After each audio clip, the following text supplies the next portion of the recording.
I got Tom Bailey, lead generation expert, particularly here in the real estate sector in the Costa del Sol.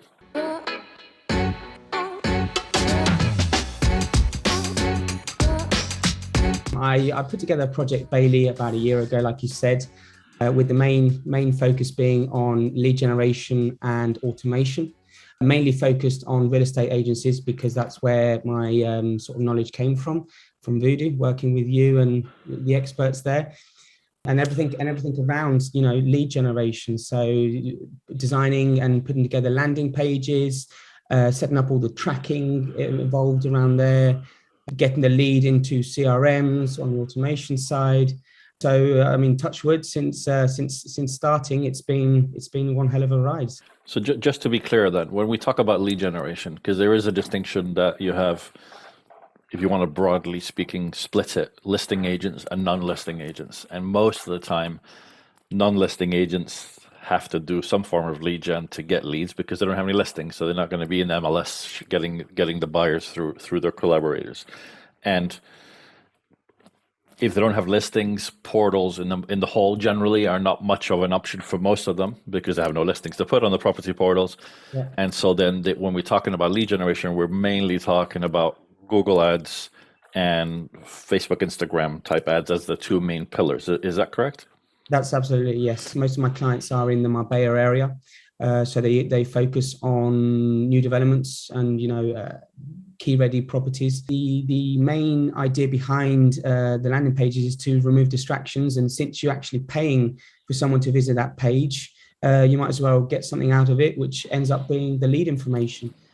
On a landing page, you'd have multiple types of, let's say, leads that you can generate based on the call to action that is there. I mean, standard is a main section where it's kind of like a generalized inquiry for those, for those quick to enter and exit people, with I don't know, send you the top 10 new developments on the coast right now. Then you'd have like a breakdown of properties, new developments, anywhere from 9 to, you can have 30 if you want on there as well. I've done those before.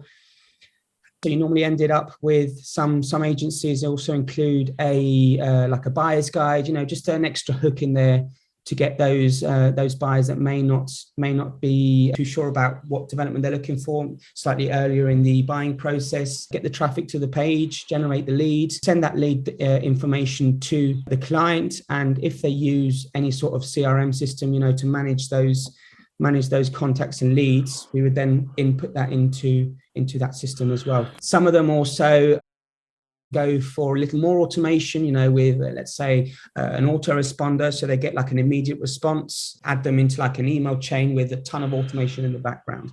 So it can get quite techy. One of the main sort of the initial inquiries I have with agencies is to kind of gather what ideas they have and behind the marketing that they want to do.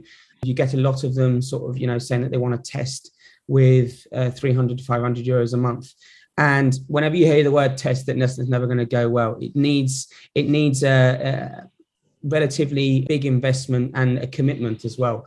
Because of the leads, the nature of the leads that we're generating, you'd be looking at between 3 to 6 months before that, from lead generation to the actual purchase. I normally recommend a investment of around 2,000 euros on ad spend. So on top of that, obviously there's the management fees. Obviously, there are some agencies that I do for slightly less because of the nature of the audience that they're targeting, so it depends kind of on what pool we're going into. If it's Marbella only, then you need to have the budgets there to sort of compete. If not, there's not much point. But if we're talking like a much smaller agency, so let's say, I don't know, La Cala de Mijas or Cala Honda or something, you don't really necessarily need those bigger budgets.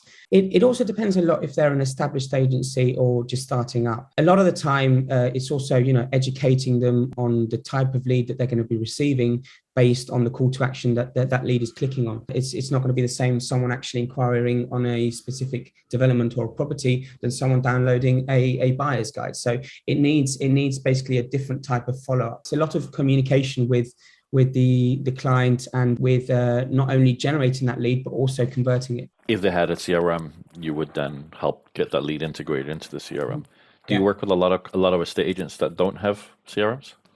Quite a few, yeah. Okay. I always recommend using a CRM, especially if you're spending, quite a hefty budget with a load of leads coming in. It's easy to miss one decent lead that may be that million property buyer. If you don't, there are multiple options out there, from free to low cost CRMs. So it's always a good idea to have one.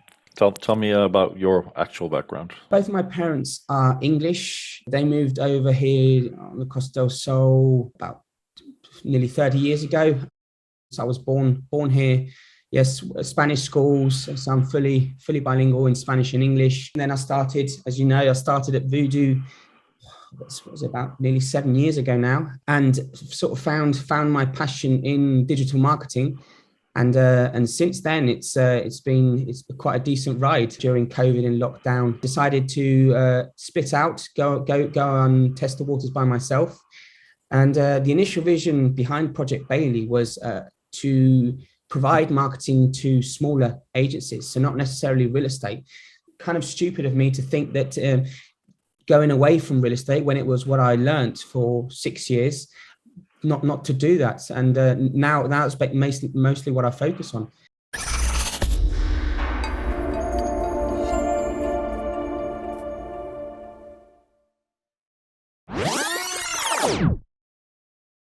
I have one question for you, Tom. Facebook leads, are they